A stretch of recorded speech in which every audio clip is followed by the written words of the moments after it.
Boa noite a todos. Sejam muito bem-vindos a mais um encontro do Grupo de Estudos de Direito Sistêmico. E vamos dar continuidade à leitura do livro Conflito e Paz, de Bert Hellinger. Estamos na página 131, Estranha Religião. Hoje temos como leitora a Regina. Obrigada, Regina. E estamos sob a orientação da nossa querida amiga Cleusa. Lembrando que os nossos encontros acontecem todas as terças-feiras, às 20h20, sempre o mesmo link. O link, para quem está assistindo a gravação e de repente não tem acesso, ele fica disponível no Facebook. O nosso grupo do Facebook é Direito Sistêmico Grupo de Estudos. Temos também agora um perfil no Instagram, que é Leituras Sistêmicas. Lá também a gente disponibiliza algumas informações, fotos. E na bio também tem o link para o Facebook e o Telegram, que nós também temos um Telegram que é o mesmo nome, Direito Sistêmico Grupo de Estudos.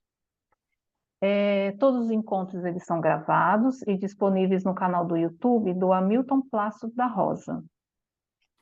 E se eu não esqueci de nenhum recado, gente, só mais um recadinho, repetindo que nós estamos caminhando para o fim desse livro.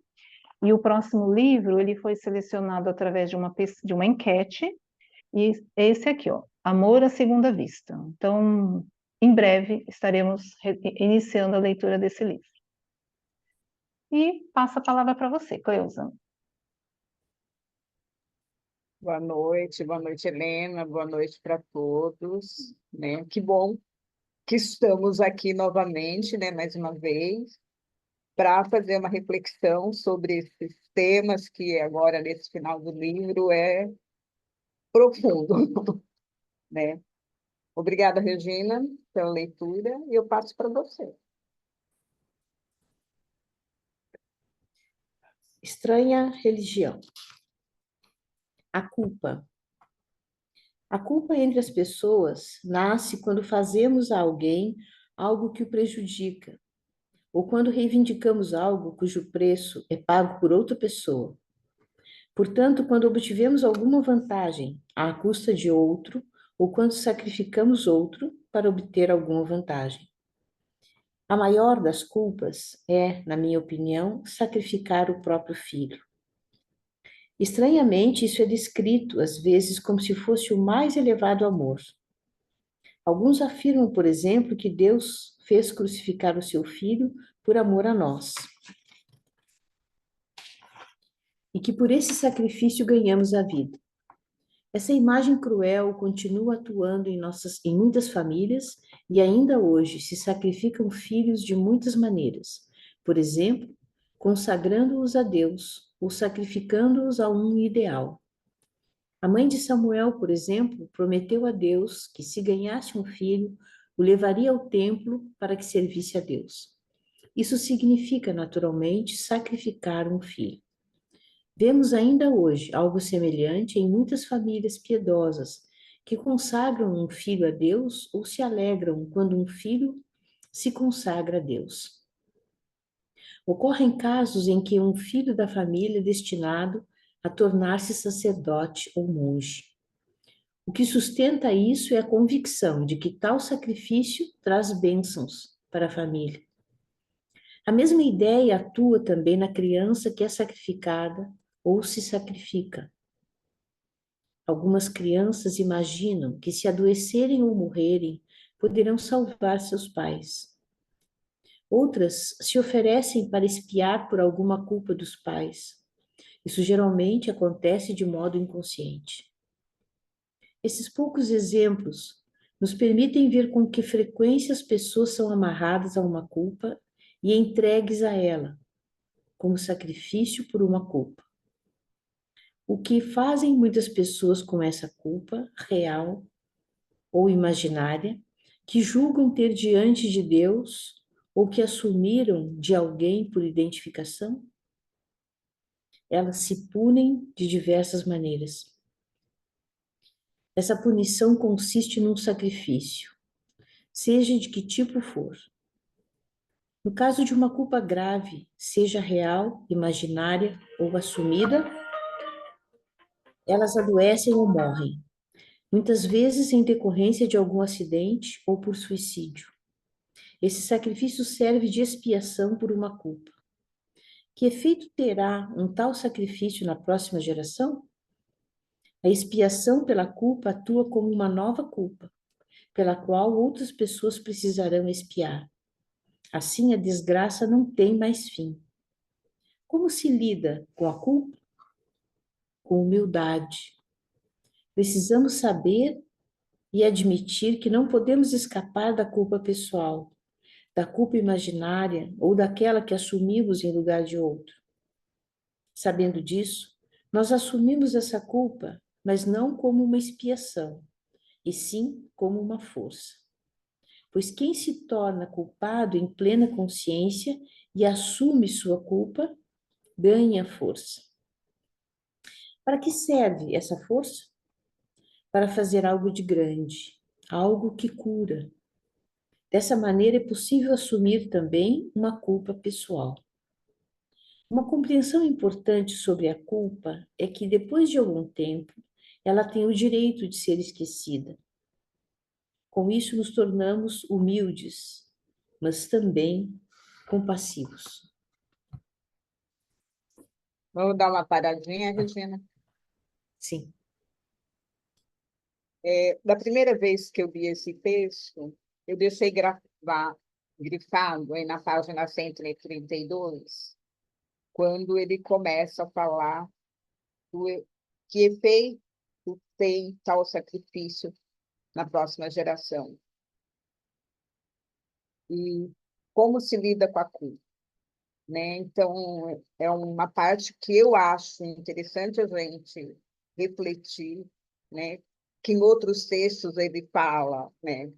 Aqui ele coloca a culpa no mesmo contexto que ele coloca quando a gente exclui alguma coisa, né? Que na hora que a gente exclui, ela vai perpetuar, ela vai continuar e vai passar por outra geração. E na hora que a gente assume, ela acaba se tornando uma força, né? Uma força que a gente pode estar colocando a serviço de alguma forma. Então, assim, o que ficou mais importante para mim, né, é essa compreensão sobre a culpa, a coisa da gente assumir e não como expiação, assumir sem julgamento, para que a gente tenha força para dar o próximo passo, né?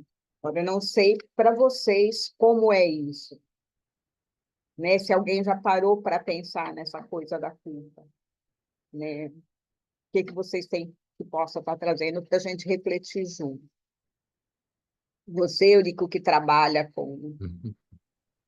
Eu acho Eu que você deve ter tô- bastante exemplos aí. a princípio, estou me lembrando de duas coisas que me tocou nesse texto, né? Estou lembrando da própria história do Bert, em que ele narra sobre esse fato, quando fala, quando uma família destina um filho a tornar-se sacerdote ou monge, que isso era considerado, uma grande honraria dentro da família. E falando dele, da relação dele com a mãe, por exemplo, ele encontrou uma resistência com o pai, porque o pai queria que ele fosse músico, né? Que ele se dedicasse à música. E a mãe, quando ele manifestou aos 9 anos que ele desejava seguir a carreira do sacerdócio, né? O sacerdócio, a mãe concordou plenamente, assim, prontamente ela concordou. E o pai resistiu por um certo tempo, mas devido à honraria de que isso significava dentro da família, um filho tornar-se sacerdote, o pai acabou adotando, seguindo, aceitando a ideia. Mas para ele, para o Bert, e ele mais para frente um pouquinho, ele deu nome para isso, né, como o fluxo do amor interrompido. que ele sentiu, para ele, o que chegou naquele momento como uma criança de 9 anos, é que a mãe não se importava tanto assim com ele, foi o que ele sentiu, né? Pelo fato dele escolher o sacerdócio, a mãe concordou plenamente, enquanto o pai queria que ele seguisse outra carreira, outra profissão, se dedicasse a outra coisa.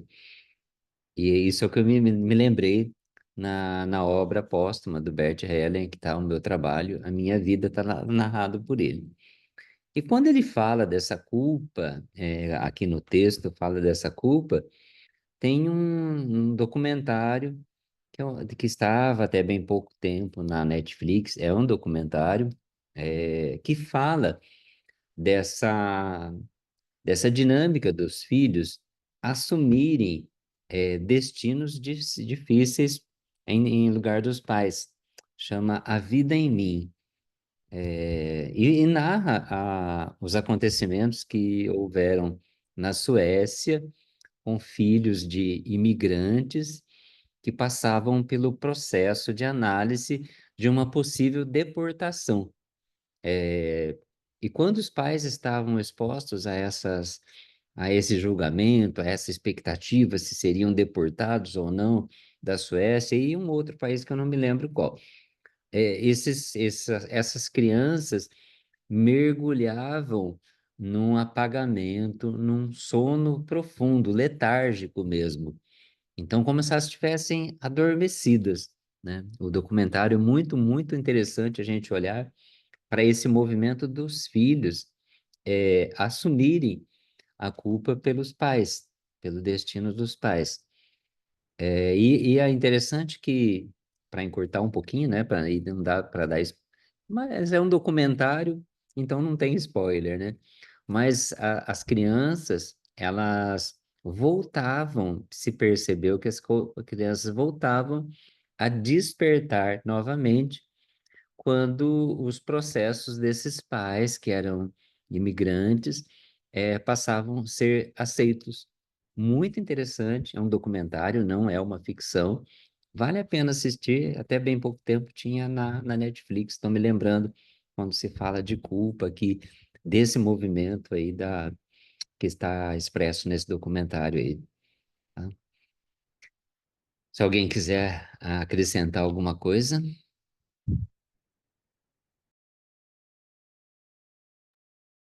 Quer falar, Regina? Pode falar, Regina. Eu conheço esse documentário, ele é muito forte, né, Eurico? É muito sério. As crianças entram em estado catatônico, assim, elas parecem mortas, só que elas estão com todos os órgãos vitais funcionando. E, e se acompanham a dor, o sofrimento dos pais. É muito forte, elas chegam a ficar mais de ano nesse estado, assim, é incrível. Acho que é muito bem lembrado esse exemplo. Eu gostaria de destacar o que marcou para mim aqui foi essa, esse parágrafo em que ele diz como se lida com a culpa, com humildade. Principalmente me marcou porque ele diz: precisamos saber e admitir que não podemos escapar da culpa pessoal, da culpa imaginária ou daquela que assumimos em lugar do outro. Por que isso é marcante para mim? Porque às vezes a gente lendo, conhecendo a visão sistêmica, pode parecer que esse conhecimento nos blinda, que eventualmente nós poderíamos ficar imunes pelo fato de nós conhecermos esses mecanismos.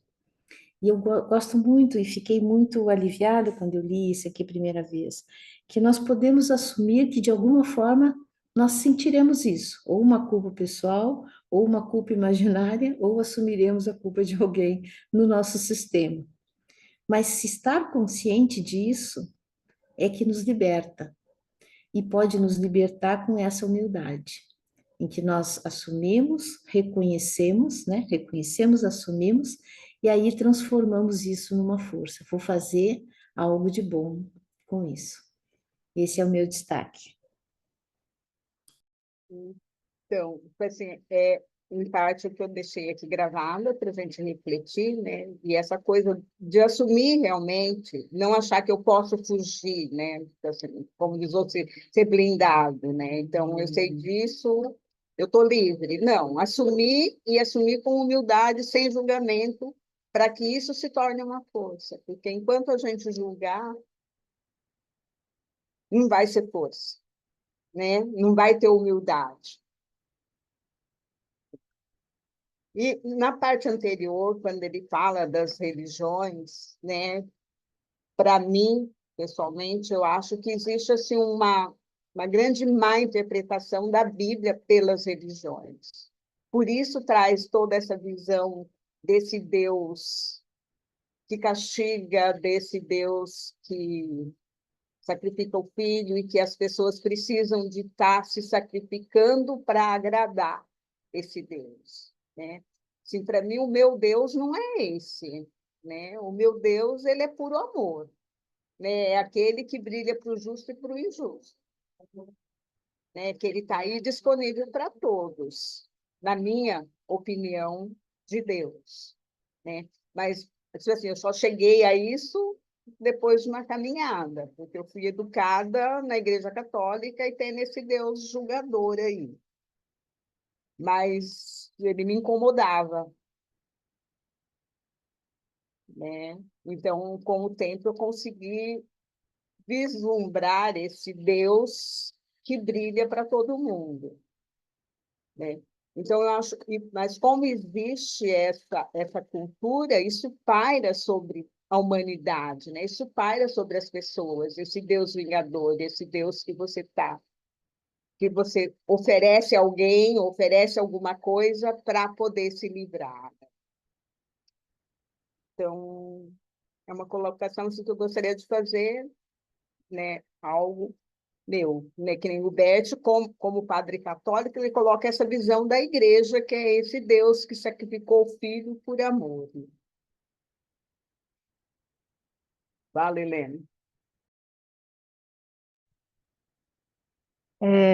Esse texto me fez lembrar de um colega que eu conheci na minha primeira formação de constelação, que ele era padre.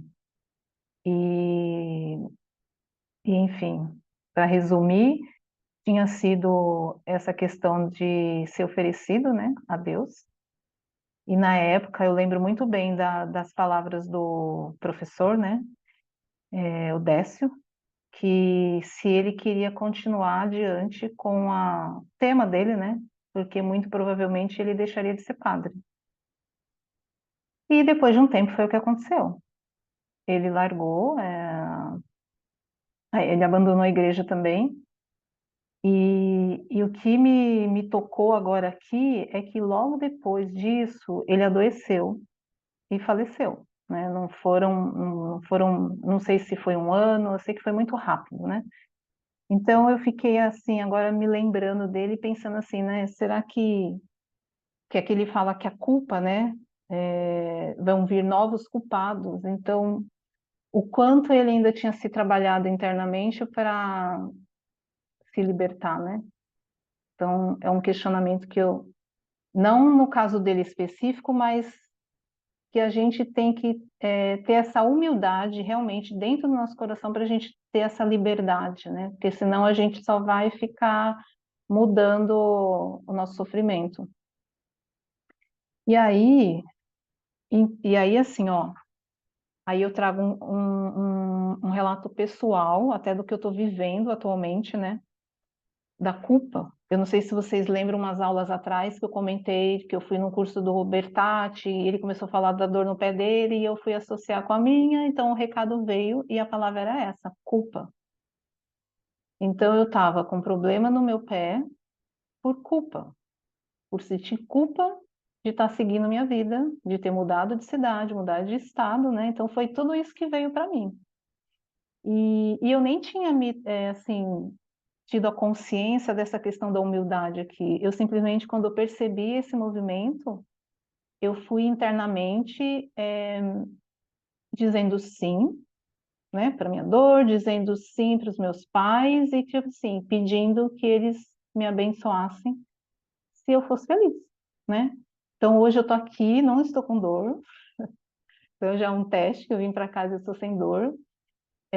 Mas o quanto a gente tem que fazer isso realmente assim, com o coração aberto, né? Porque se a gente faz, não digo nem da boca para fora, mas com um julgamento, porque às vezes a gente toma uma ação e fala assim, ah, legal, mas a gente está internamente ainda julgando.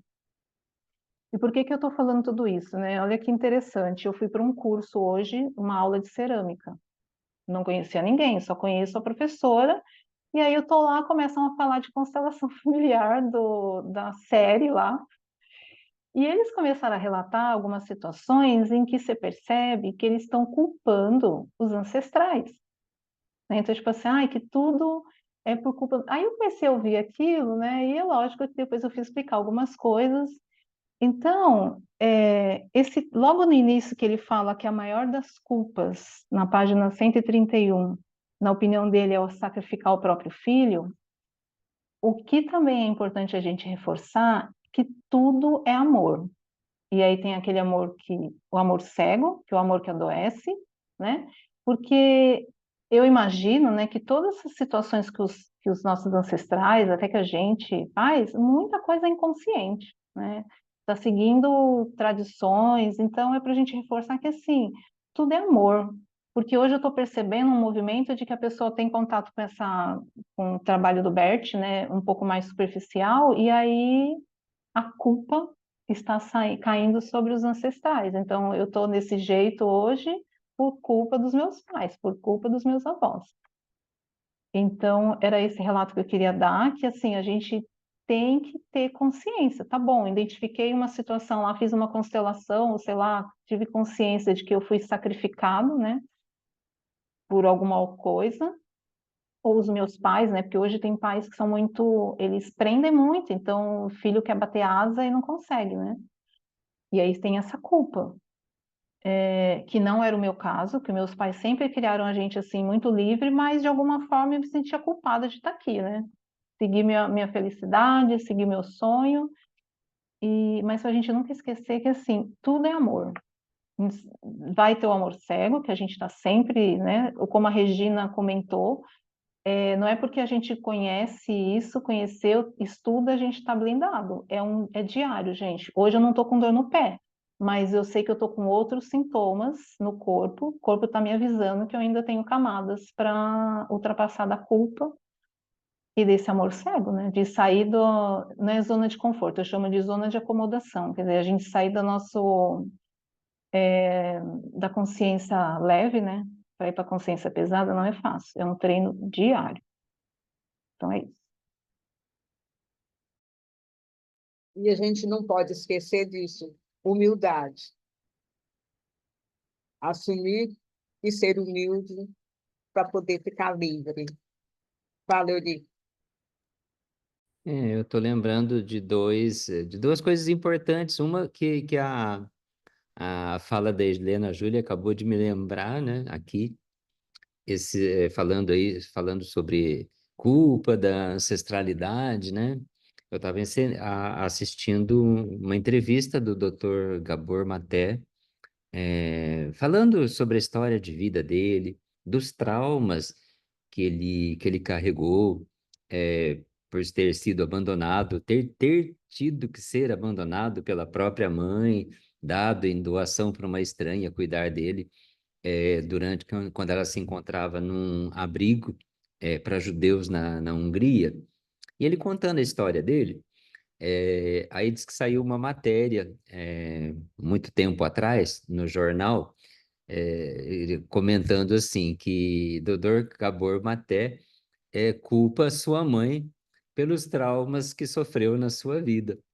E aí ele disse que o dia que ele encontrou com a mãe dele, ele falou: mamãe, você sabe que estão culpando você pela Segunda Guerra Mundial?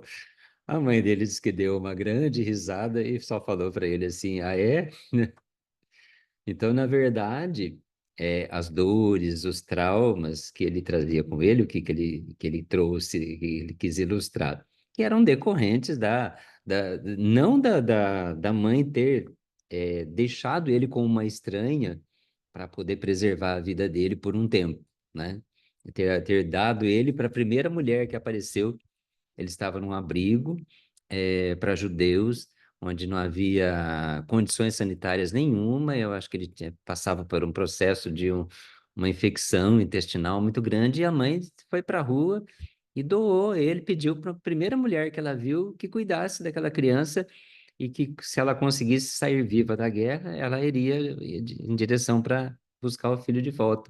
Ele narrando essa história, os jornais interpretaram como ele estava culpando a mãe dele pelos traumas que ele acabou carregando a vida inteira, né? Então, me lembrei disso com a fala da Helena Júlia.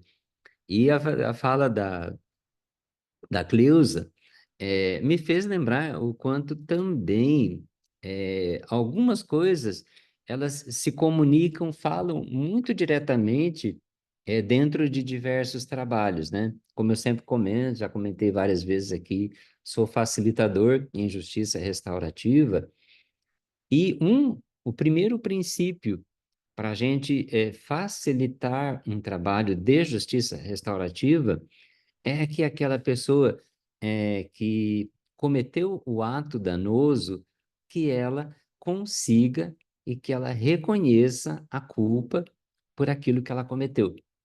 Se ela não reconhecer a responsabilidade, se ela não se responsabilizar, não é possível se fazer nenhum trabalho com relação à justiça restaurativa. Então, é outro trabalho diferente, mas olha como que esses pensamentos acabam tendo uma similitude muito, muito, muito grande.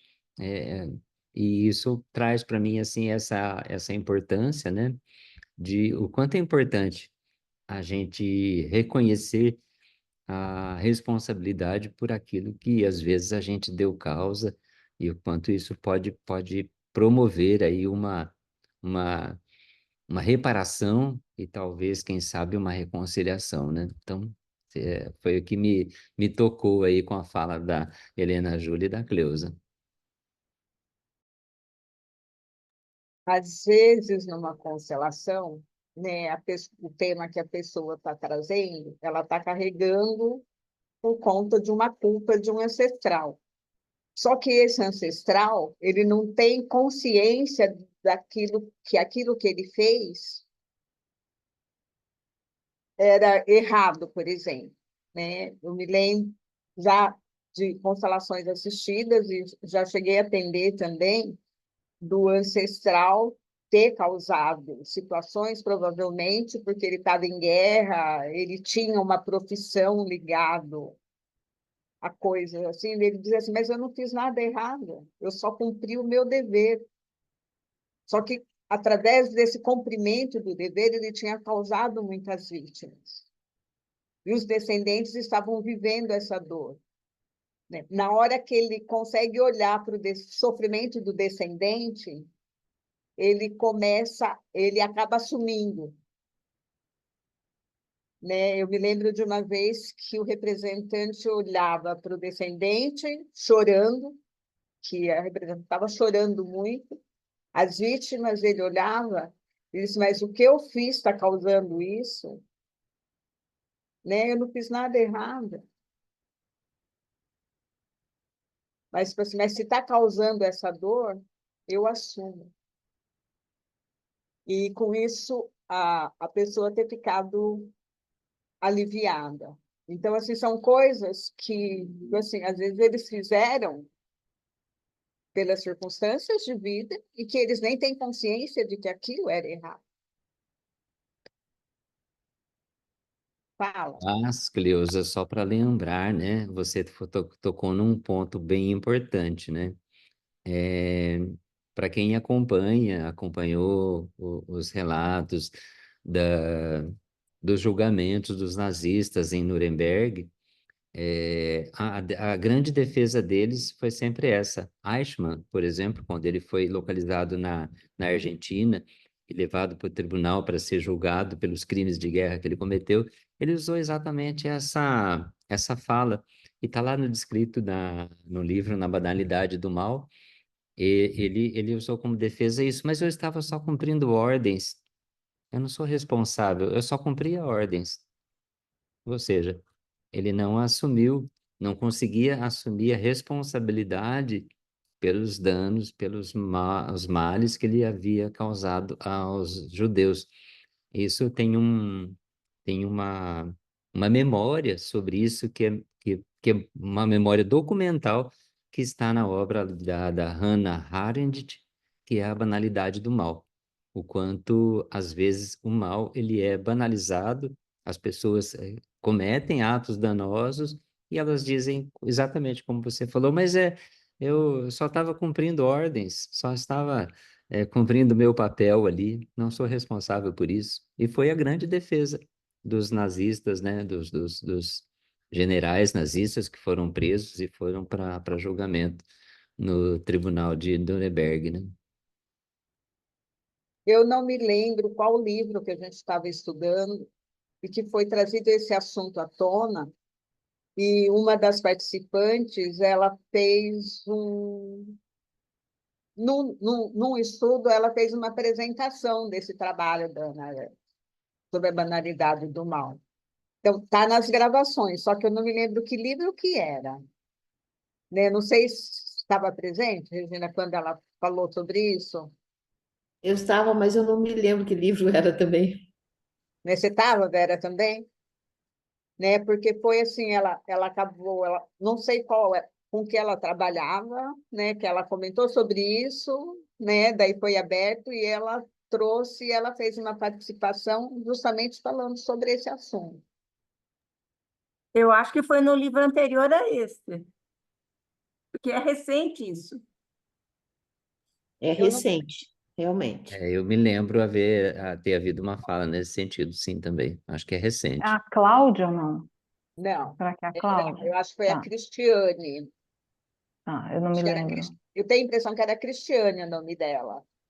Depois a gente pergunta para o Renê, E ele deve ela, lembrar. eu acredito que tipo assim, era Cristiane Duarte. Me chamava a atenção porque acho que ela tinha o mesmo sobrenome que eu. E ela Eu fez, posso procurar e menciono nos comentários. ela fez uma fala falando sobre essa banalidade do mal. Fala, Celso. É, talvez vocês conheçam uma história, eu não sei os detalhes, porque eu ouvi alguém contando, mas tem a história de uma moça na França que ela tinha eu acho que era uma tia, né, que viveu durante a Segunda Guerra, mas ela era menina. E aí ela tinha vários irmãos. E para ela se sobreviver e para sustentar os irmãos, ela começou a se prostituir, né? Só que depois ela mesma foi meio que rejeitada por esses irmãos. Aí, muitos anos depois, acho que não sei se 2 gerações depois, surgiu novamente uma outra moça que, sem nenhuma razão aparentemente lógica, né? Ela também começou a se prostituir. Acho que talvez vocês conheçam essa história, com mais detalhes, né? É que eu me lembrei disso e ouvindo o Eurico. E aí falei, gente, eu estava tentando lembrar os detalhes. É que eu não lembro, eu acho que não foi o Bert, foi outro constelador que cuidou desse caso, né? Não sei se vocês sabem mais detalhes. Não, Eu acho que eu não me lembro nada assim, Celso. Mas olha, a gente você falando sobre culpa, né? A Hannah Arendt, ela era judia. É, na época do julgamento, ela era jornalista nos Estados Unidos e ela foi para cobrir o julgamento dos nazistas, né, em Nuremberg. De certa forma, ela teve um olhar de menos julgamento por aqueles crimes que eles haviam cometidos na guerra, justamente que deu origem à obra A Banalidade do Mal, porque o mal ali havia sido banalizado de uma tal forma que as pessoas não conseguiam se responsabilizar ou se sentir culpados pelos crimes que cometeram. E ela foi severamente julgada pela comunidade por conta da posição que ela assumiu. dela olhar para isso, diminuir essa questão do julgamento em si e entender que durante todo aquele processo, todos aqueles eventos, esse mal a que ela se referia, esse mal cometido pelos nazistas, ele havia sido banalizado. Então, as pessoas que cometeram atos muito danosos, cometeram muitas dificuldades, assassinatos dos judeus, elas não conseguiam se sentir responsável. E ela atribuiu isso a essa banalização do mal. E foi muito criticada por ela ter um olhar não julgador, né? E se a gente olha essa banalidade do mal, se a gente ampliar o olhar e voltar na história da humanidade, ela está presente em todas as épocas. Em todas as épocas, né? Se começava um mal, as pessoas seguiam aquilo como se fosse verdade, dentro das próprias religiões, né? Então, assim, isso é uma coisa tão presente que a gente tem que estar vigilante para a gente também não banalizar. Porque, às vezes, a gente também age da mesma forma, inconsciente, porque dentro do contexto que a gente está vivendo, aquilo é normal. Então, a gente tem que estar vigilante o tempo todo. Mais alguém? Mais alguma lembrança? Alguma Olha só fala? como o assunto culpa rende reflexão, né? Eu tô sem a mãozinha aqui, não tô achando a mãozinha, Fala mas só. diante disso, né, que você está falando, em todos esses estudos da constelação e dos estudos que o Bert traz para a gente, sempre faço uma reflexão que nós seremos os ancestrais do futuro, né? Naquilo que a Regina falou, a gente está estudando isso, a gente acha que a gente está blindado, e a gente não está blindado. Mesmo com todo o conhecimento, daqui a algumas gerações, nós somos os ancestrais do futuro. Que vai, né? Que nós estamos passando? Que nós estamos deixando? Que culpa vai aparecer em cima de nós, né? Ou em cima de mim, ou não sei qual a geração que vai sair me culpando. Ah, culpa da minha mãe, culpa da minha bisavó, culpa, entendeu? E eu sempre penso nisso com todos esses estudos do Beth, que eu serei futuramente uma ancestral. Fala, Regina. É isso mesmo, Sônia.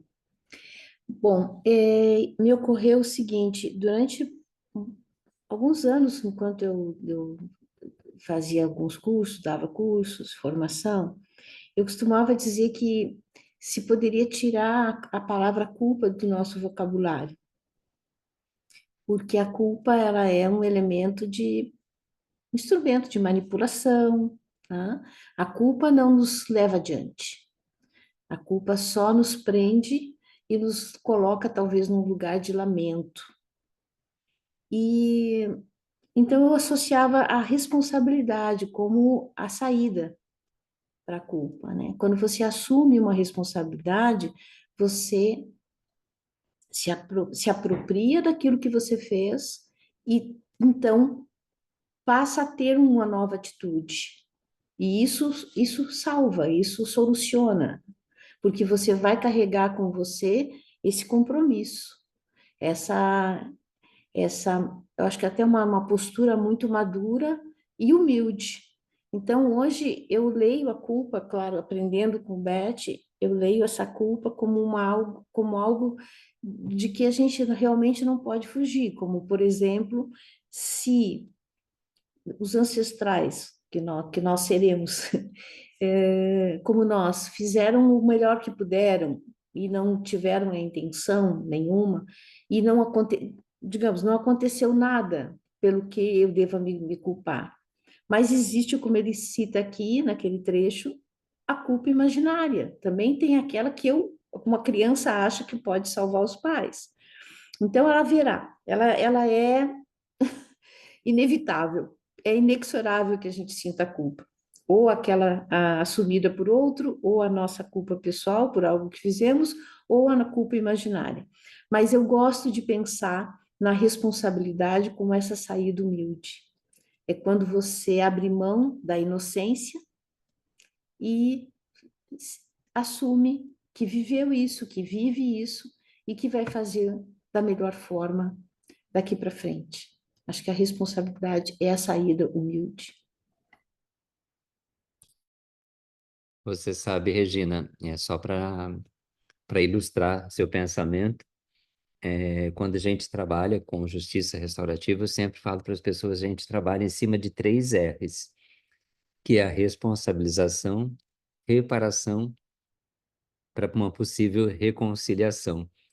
Então, começa tudo pela responsabilização, olha, só para ilustrar um pouquinho a sua fala, é isso mesmo. Começa pela responsabilização.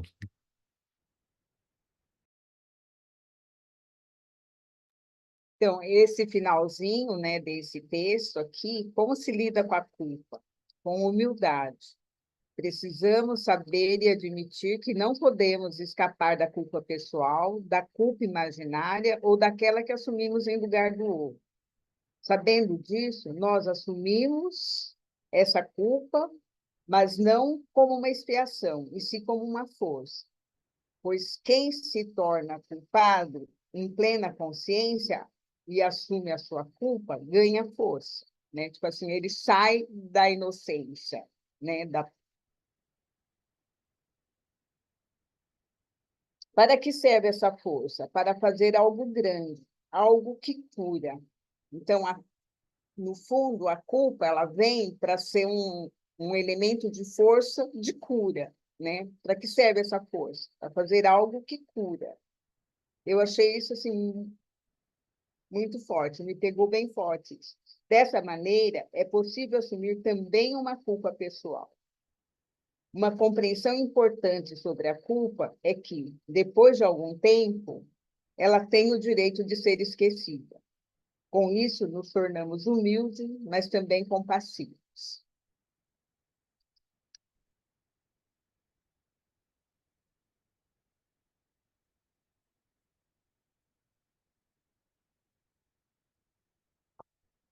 Aí vamos seguir? Sim. O sacrifício. Gostaria de dizer alguma coisa sobre os segredos da alma infantil. São segredos pueris que continuam influenciando muitos adultos. Dizem respeito à religião, a uma estranha religião. Uma dessas ideias é que quando uma pessoa adoece, uma outra que está doente melhora. Ou quando uma pessoa está doente e alguém reza a Deus e lhe promete que quer ser infeliz para que ela melhore, ela efetivamente melhora. Muitas crianças pensam assim. Por trás disso existe a ideia de que Deus é realmente mau e que somente fica benigno quando lhe oferecemos sacrifícios ou imolamos animais ou quando ele faz crucificar o próprio filho. Nessa concepção, Deus é tão pequeno que precisa ser subornado com sacrifícios. E é corrupto, pois só ajuda quando lhe pagamos o suficiente. Essas ideias não poderiam ser mais insensatas, pois convertem Deus em nosso servidor. Mas as crianças procedem assim e também muitos adultos. Contudo, todos esses esforços e sacrifícios são inúteis. Continua? A compensação. A dinâmica que mencionei tem algo a ver com nossa necessidade de compensação. Em nossas relações humanas, quando presenteio uma pessoa, ela se mostra benévola e me retribui de algum modo. Isso é bom e necessário, mas apenas entre os seres humanos. Com Deus, não se pode negociar assim. Aí pode dar uma paradinha, né? Porque é uma ideia, aquela coisa do movimento interrompido ou da criança ferida que está dentro do adulto, né? Continua fazendo essa negociação, né? Continua tentando, ai, não sei nem que palavra usar, barganhar, né? Barganhar o sacrifício em benefício de algo pessoal ou de alguém que ela ama, né? Então, as crianças fazem isso e o adulto que carrega essa criança ferida também faz, né? E as religiões alimentam isso, né?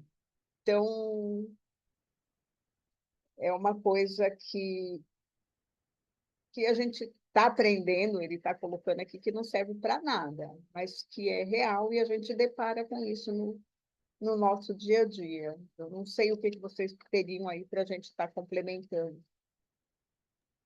Tem uma obra do Bert que fala muito sobre essa parte, aqui, esse trecho do sacrifício, que é pensamentos sobre Deus.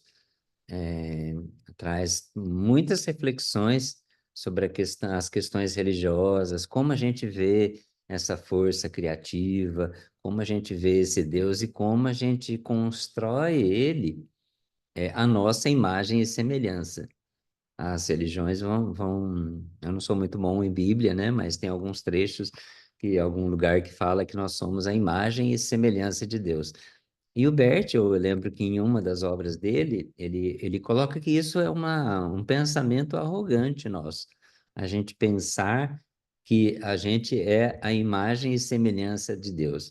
Nós que construímos esse Deus à nossa imagem e semelhança.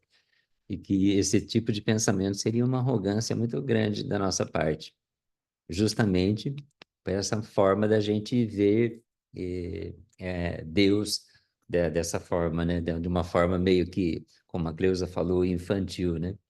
Então, e aqui fecha perfeitamente, né? Com Deus não se pode negociar assim. Então, tipo assim, eu gosto muito da visão que o Steiner traz na antroposofia, que dentro de cada um de nós existe uma centelha divina. Então, esse Deus, ele não está fora, ele está dentro. Então, eu não tenho que negociar com nenhuma imagem fora de mim, porque o Deus, o Criador, tipo assim, se fala que nós somos a imagem e a semelhança de Deus, porque ele está dentro de cada uma.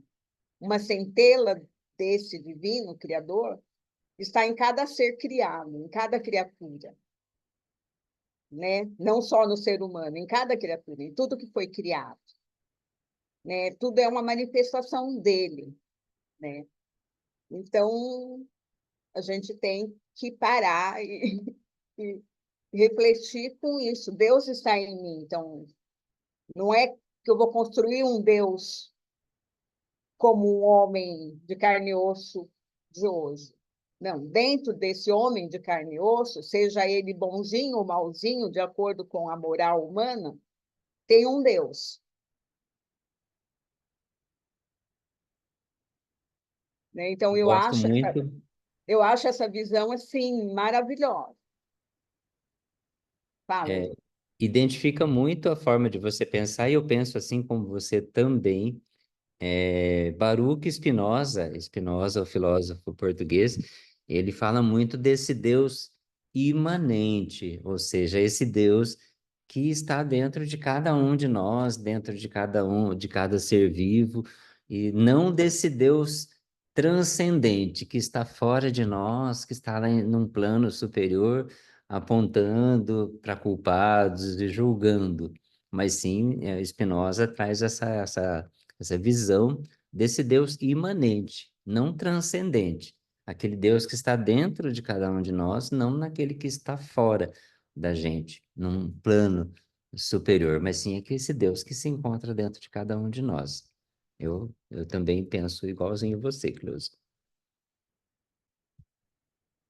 Assim, eu respeito cada um, esses que buscam o Deus fora e que negociam com ele, porque eu acho que são formas das pessoas lidarem com, com as vivências delas, com as culturas delas, o respeito, né, que ela tem. Eu respeito tudo isso, mas eu não consigo compactuar com isso. Eu olho e respeito, mas para mim, assim, Deus está em tudo, tanto que eu preciso comprar esses livros do Bert, a igreja e seus deuses, coisas, porque algumas coisas que eu via ele falar sobre Deus, eu pensava, o Deus dele não bate com o meu, então eu acabei não comprando o livro. Então, assim, depois de ouvir o Renê, o Marcos e vocês comentarem, eu pensei, não, está na hora de eu comprar e ler para poder me apropriar realmente daquilo que ele trazia, né? Porque eu fiquei com a imagem de situações que eu vi ele fazer, que eu vivenciei com ele. Então, eu dizia assim, não, mas o meu Deus não é esse, então... São duas obras muito importantes que ele reflete sobre sobre essa isso, força né? criativa que a gente chama de Deus, né?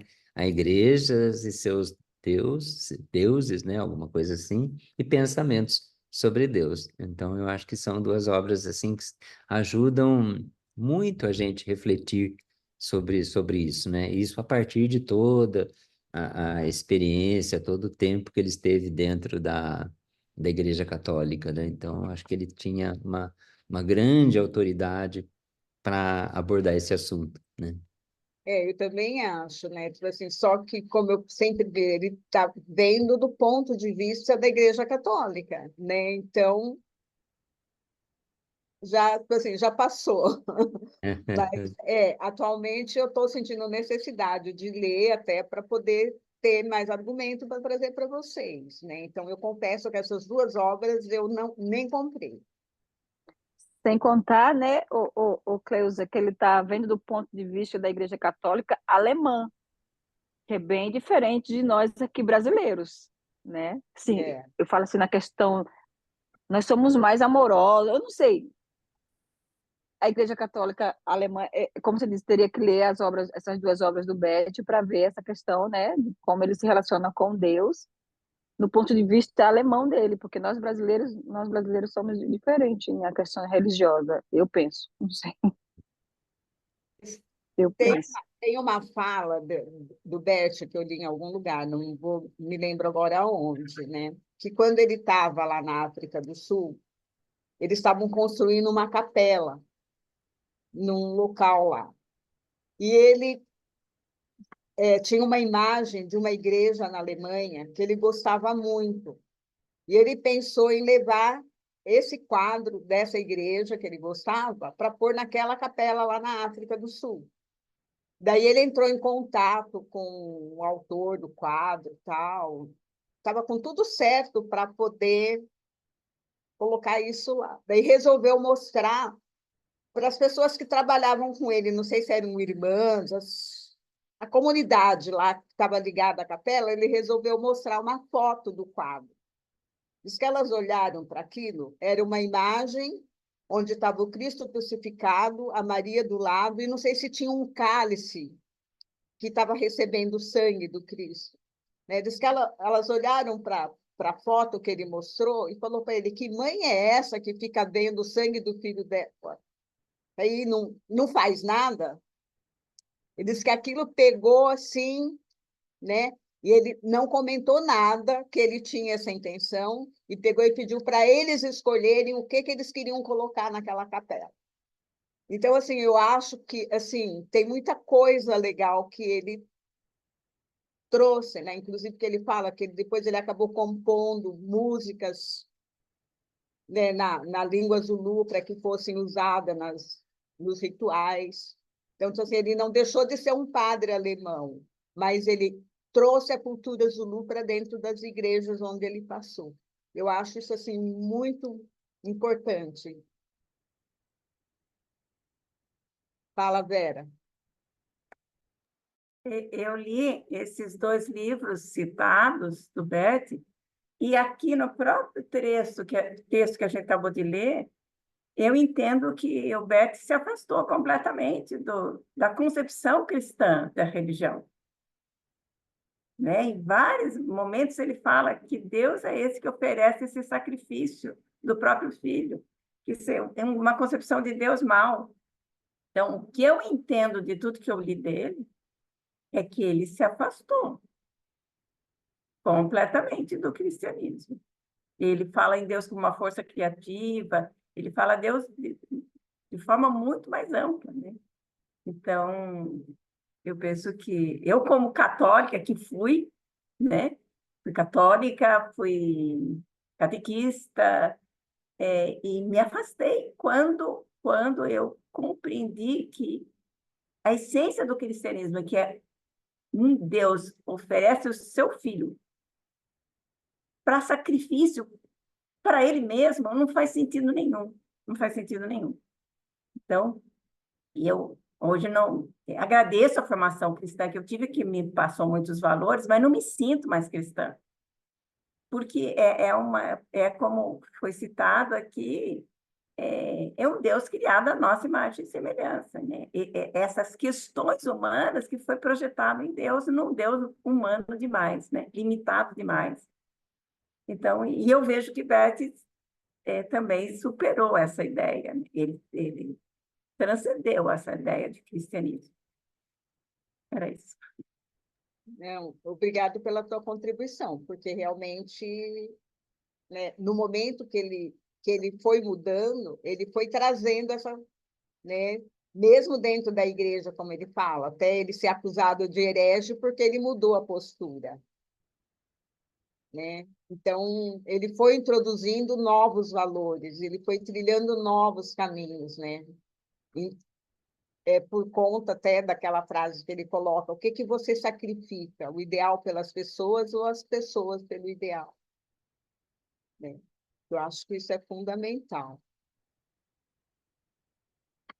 Tem mais colocação, gente? Estou vendo que já está dando a nossa hora, né?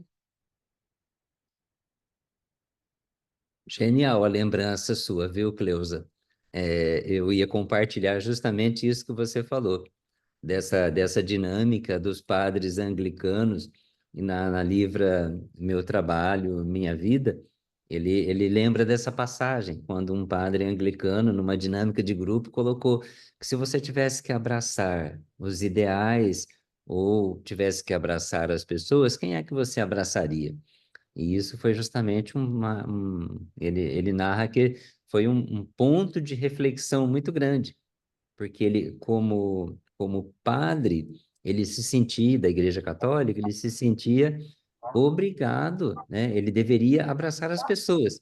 Mas quando ele estava na África do Sul, e ele fala bem mais ou menos dessa forma, né? Tá lá no livro. Ele fala assim, quando ele estava na África do Sul, professando os ensinamentos da Igreja Católica e ensinando para as tribos primitivas que elas deveriam seguir os pensamentos da Igreja Católica para serem salvas, ele estava abraçando os ideais da Igreja Católica e não as pessoas, a tribo Zulu primitiva, que tinha suas próprias crenças, né? Então, ele diz que isso foi um ponto muito importante dentro da experiência de vida dele refletir sobre isso, justamente. Se ele estava ali, quando ele estava ali professando a fé católica, se ele estava abraçando os ideais ou as pessoas, né? Então, bem Eu acho que lembrado. a palavra é mais forte. A palavra é mais forte, Eurico, é sacrificar. Você É, sacrifica as pessoas pelos ideais ou os ideais pelas pessoas. É uhum, mais é. Eu não me pesado do lembro que as palavras vontade. exatas, mas sim, é Para bem mim, o forte que mesmo. ficou era sacrificar, É, sacrificar. as palavras que eu me lembro também é essa. O que que você sacrifica por quê? O ideal pelas pessoas ou as pessoas em nome do ideal? Né? Tipo assim, foi o que marcou lá atrás, né? E que daí ele relata que ele começou a fazer essas mudanças, né, dentro das escolas e dentro da igreja, até o dia que ele foi chamado de herege e que ele pediu para voltar da África do Sul. Genial. É um grande aprendizado, grandes reflexões. Então, passo para você, Helena. Obrigado, Regina. Obrigada, Vera. Obrigada a todos que contribuíram. Obrigado, Celso.